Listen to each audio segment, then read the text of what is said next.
Dan Ji-ah teringat apa yang terjadi ketika dia mencoba menggunakan In-bom untuk mengusir Mi-jin dan gagal. Hantu Changwa kembali ke sisi ibunya saat dia bergumam pada dirinya sendiri bahwa kematian putranya adalah kesalahannya. Dan Ji-ah tertegun menyadari bahwa roh itu tidak menolak untuk pergi, tapi ditahan oleh ketidakmampuan ibunya untuk biarkan dia pergi. 원기가 남아있는 게 아니라 못 가게 붙잡고 있어.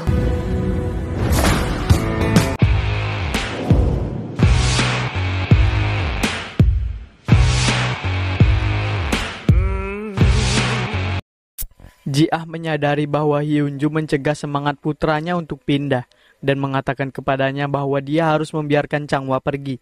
Tapi Hyunju menyalahkan diri sendiri karena mengusirnya. 12 tahun yang lalu, dia dan Changwa berdebat tentang penganggurannya dan dia keluar saat makan siang dan tidak pernah kembali. Ji-ah bersikeras bahwa kematian Changwa bukan salahnya, tapi Hyunju tidak bisa menerima itu dan meratapi putranya. Ji-ah bergegas kembali dan memanggil hantu Mi-jin. Sangat ingin tahu apakah dia benar-benar yang mencegah ibunya untuk pergi. Di bawah, In-bum mendengar itu dan pergi untuk menyelidiki. Mendengar Ji-ah bergumam pada dirinya sendiri bahwa dia akan segera menghilang dan semuanya akan berakhir. Sementara itu Taejin mempertimbangkan pro dan kontra dari memberikan memorandum sungsik kepada Direktur Do dan mempertaruhkan kematian untuk hadiah yang lebih besar atau berurusan dengan In-bum sebagai gantinya dan mendapatkan pembayaran yang lebih kecil tapi lebih aman. Anteknya datang dan bertanya mengapa mereka harus puas hanya dengan satu ketika mereka bisa memiliki keduanya. Ji-ah dibangunkan oleh suara keras keesokan paginya dan turun ke bawah untuk menemukan In-bum dan Ji-chul pindah. Telah diusir dari penginapan mereka karena restoran telah ditutup. Ji-ah tidak terkesan tapi In-bum berhasil menegosiasikan jeda seminggu bagi mereka untuk menemukan tempat tinggal lain. In-bum menghabiskan hari terus-menerus mengetuk pintu Ji-ah dan mengajukan pertanyaan-pertanyaan. 망치 어디 있어요? 라면 먹을 건데 냄비가 사둔 거 없어요? Dan ikut ketika dia berjalan-jalan malam itu. Dia mengatakan kepadanya bahwa dia ingin sendiri. Tetapi dia mengatakan bahwa dia tidak bisa membiarkannya sendiri ketika dia terlihat sangat kesal. Ji-ah dan In-bum berusaha untuk mengusir roh Changwa lagi. Dan Hyunju menyiapkan meja penuh makanan rumahan untuk mengantar putranya pergi. Setelah mengkonfirmasi dengan Ji-ah bahwa Changwa memakannya, walaupun dia sebenarnya tidak memakannya. Hyunju meminta maaf atas kata-kata kasar yang dia katakan padanya dan memberitahu putranya untuk menikmati makanan terakhir yang dia buat untuknya dan kemudian pindah ke tempat yang baik. Penusuk roh Ji-ah yang telah menahan rambutnya disanggul, larut tak tersentuh saat roh Changwa menghilang.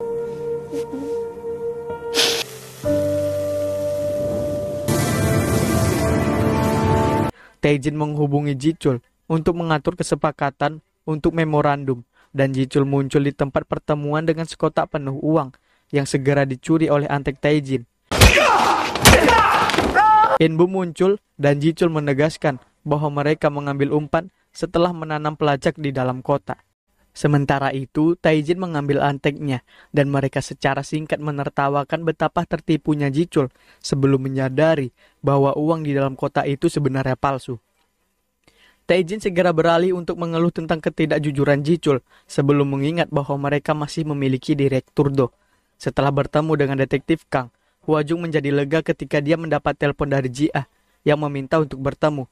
Mereka pergi ke taman dan Hwajung berjuang untuk menjaga senyum dari wajahnya saat Ji-ah menjelaskan bahwa Yum mengatakan kepadanya bahwa dia tidak berbeda dengan hantu jika dia terus mendorong orang menjauh. Ji-ah mengatakan bahwa Hwajung datang tanpa diminta 10 tahun lalu ketika dia memutuskan untuk membuka kembali Deba Realty dan berterima kasih padanya karena tetap berada di sisinya sejak itu, mencegahnya hidup seperti hantu pendendam. Hwajung memberitahu Ji-ah tentang bayi perempuannya, Bum. Dia tidak memilih untuk memilikinya, tetapi Bum adalah satu-satunya keluarga, dan dia sangat mencintainya, mengerjakan banyak pekerjaan, dan merawatnya saat masih remaja.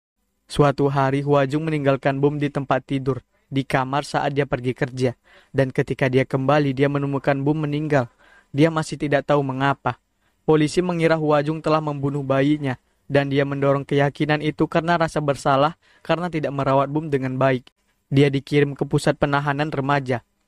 Mi-jin muncul dan memberitahu Hwajung bahwa dia tahu dia tidak membunuh putrinya, Bersama-sama mereka mengusir hantu bom dan memungkinkan semangatnya untuk bergerak. Ketika Mi Jin memintanya 20 tahun yang lalu untuk merawat putrinya, Hua Jung memutuskan untuk melindungi Ji-ah. Ji-ah mengatakan bahwa itu karena perlindungan dan dukungan Hua Jung, sehingga dia dapat menanggung pekerjaannya sampai sekarang. Tetapi Hua Jung tidak perlu terus berkorban untuknya lagi. Hua Jung bertanya apakah dia dipecat, dan Ji-ah menjawab bahwa dia tidak akan pernah bisa menemukan orang lain yang bisa menahan amarahnya. Tae-jin sedang dalam perjalanan untuk menyampaikan memorandum kepada Direktur Do. Setelah mencapai kesepakatan yang menguntungkan untuk itu, sayangnya Do tidak berniat memberikan Tae-jin pergi dengan pengetahuan yang bisa menghancurkannya dan menyuruh anak buahnya menyergap mereka di tempat parkir.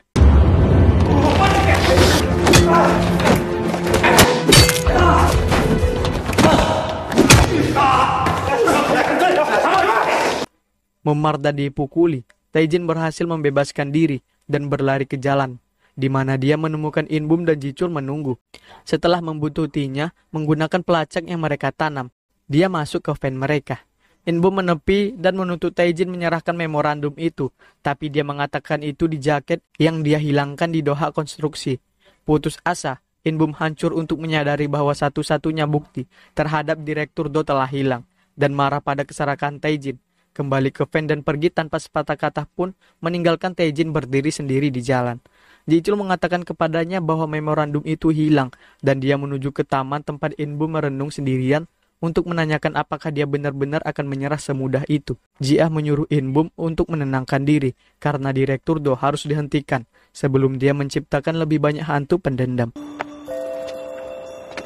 Tim Daebak selesai dengan kembalinya Hua Jung, dan dia mengisinya tentang kemajuan yang telah dibuat polisi saat menyelidiki keuangan Doha Konstruksi, mengungkap sebuah perusahaan kertas yang terlibat dalam operasi pencucian uang yang mereka duga telah digunakan Do untuk menyuap pejabat. Ji-chul menyesalkan bahwa banyak orang tidak akan menderita jika polisi telah menyelidiki lebih teliti 20 tahun yang lalu, dan Ji-ah menugaskannya untuk melihat latar belakang sekretaris Choi. Hyun-ju pulang ke rumah untuk menemukan Tae-jin tertidur di kamar cadangannya. Tidak punya tempat lain untuk pergi. Dia terkejut bahwa mereka menutup restoran, tetapi menganggap itu karena Chang-hwa kembali. Terkejut mengetahui bahwa Tae-jin benar-benar bertemu dengan Chang-hwa. Hyun-ju sambil menangis bertanya bagaimana kabarnya dan apakah dia merindukan orang tuanya dan berniat untuk pulang. Tae-jin tercengang mendengar bahwa dia meninggal dalam kecelakaan di lokasi konstruksi. Hyun-ju memberi Tae-jin makanan panas dan salah satu kemeja lama Chang-hwa. Dia mengatakan bahwa dia tidak tahu dia benar-benar anak yang baik, sehingga dia harus mulai bertingkah seperti itu dan menetap. Karena semua orang benar-benar membutuhkan dalam hidup adalah tempat yang aman untuk pulang dan makanan enak di penghujung hari. Tae-jin minum sendirian malam itu, akhirnya menuju ke Daebak untuk melempar sepatunya ke In-bum. Dia memberitahu In-bum bahwa dia ingin hidup sederhana juga, dan memerintahkan dia untuk menggunakan memorandum yang tersembunyi di sepatu itu untuk menjatuhkan Direktur Do.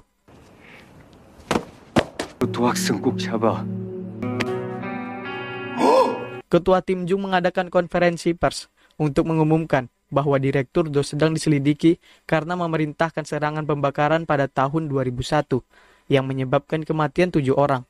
Kasus Sungsik telah dibuka kembali setelah ditemukannya kejanggalan dalam surat bunuh diri atau pengakuan yang tampaknya mengarah pada permainan curang, dan polisi akan melakukan penggeledahan dan penyitaan di markas Doha Konstruksi sebagai hasil dari penyelidikan yang sedang berlangsung pencucian uang mereka.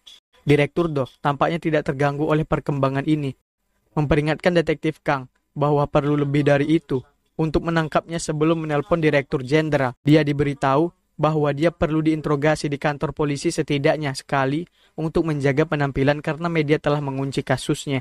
Tim Daebak bergabung dengan Tae-jin untuk makan malam perayaan, dan Ji-ah bersulang untuk tidak menjadi hantu pendendam setelah mereka mati. Direktur Do mengakui perannya dalam pembakaran, tetapi bersikeras bahwa dia tidak ada hubungannya dengan kematian Sungsik atau penggelapan dana, menyalahkan sekretaris Choi.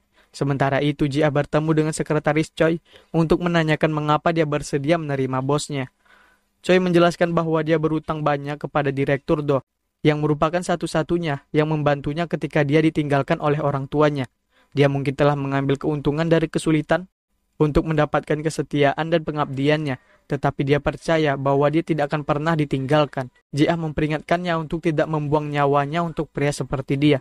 Pengacara Do melihat Choi mengambil kartu nama Jia dan melaporkan kembali kepadanya, dan meskipun Direktur Do meragukan dia akan mengkhianatinya, dia menyadari bahwa dia tahu terlalu banyak dan berpotensi menjadi kewajiban. Dia mengeluarkan Choi dengan jaminan dan mengirimnya pulang dengan taksi. Ternyata Inbu membawa taksi itu dan memutarkan hasil rekaman saat Do diinterogasi, di mana dia menyalahkan semua kesalahan padanya. Menawarkan kesepakatan pembelaan dengan imbalan bersaksi melawan Do. Choi terus bersikeras bahwa dia benar-benar yang bertanggung jawab atas kematian Sung-sik, bukan Direktur Do. Tapi Inbu mengantarnya ke rumah untuk mempertimbangkan tawaran mereka. Saat sekretaris Choi menunggu di lift, kata-kata Inbum dan Jia berputar-putar di kepalanya, dan dia mulai meragukan Direktur Do. Dia memanggil Jia setuju untuk bersaksi, dan saat dia melangkah ke lift, seorang pria dengan helm turun. Di luar, pria itu melepas helm, dan Inbum mengenalinya sebagai pria yang memikatnya dan Jia ke dalam freezer di mana mereka hampir terbunuh, menyadari bahwa sekretaris Choi dalam bahaya dan mengejarnya. Sementara itu, apartemen Choi telah terisi gas dan meledak begitu dia membuka pintu depan, membunuhnya seketika. Jia melihat ledakan di berita dan menyadari bahwa Inbum berada di dekat gedung, bergegas ke tempat kejadian untuk menemukannya. Tempat kejadian penuh dengan orang-orang yang terluka dan pekerja darurat, dan Jia mencari Inbum dengan putus asa. Akhirnya melihat kalungnya tergeletak di lantai. Jia melihat Inbum berdiri di tengah keramaian dengan membelakanginya, dan ketika dia berbalik, dia melihat bahwa dia tidak memiliki wajah. Dia dirasuki oleh hantu telur sekali lagi.